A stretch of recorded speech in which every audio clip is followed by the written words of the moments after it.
ایک وقت میرے ساتھ بھی ایسا تھا کہ میں کہتا تھا کہ میں اتنی دعائیں مانگتا ہوں مگر کوئی بھی قبول نہیں ہوتی. کیوں نہیں ہوتی قبول؟ لیکن میں غلط تھا. میری دعائیں قبول ہوتی تھیں پر میں نے کبھی غور نہیں کیا. میں نے کبھی محسوس ہی نہیں کیا. اب جب محسوس کرتا ہوں اس کی رحمتیں تو ہر دعا قبول ہوتی محسوس ہوتی ہے. اور جب دعا قبول ہوتی ہے میرا اس ذات پر یقین اور پکا ہو جاتا ہے.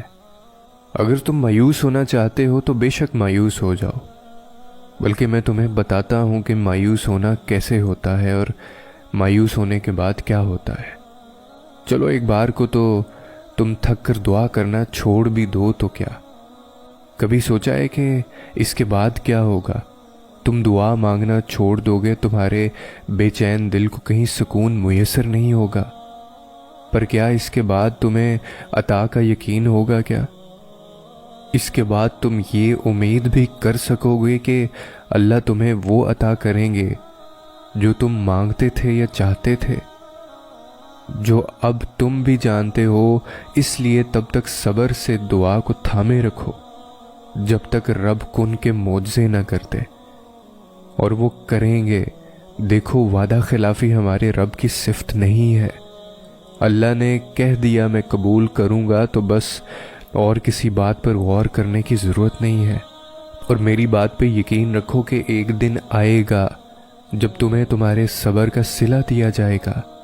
ایک دن آئے گا جب تمہیں تمہاری دعاؤں کی قبولیت دکھائی جائے گی. ایک دن آئے گا جب کن فایا کن کے معجزوں کو تمہارے سامنے رونما کیا جائے گا.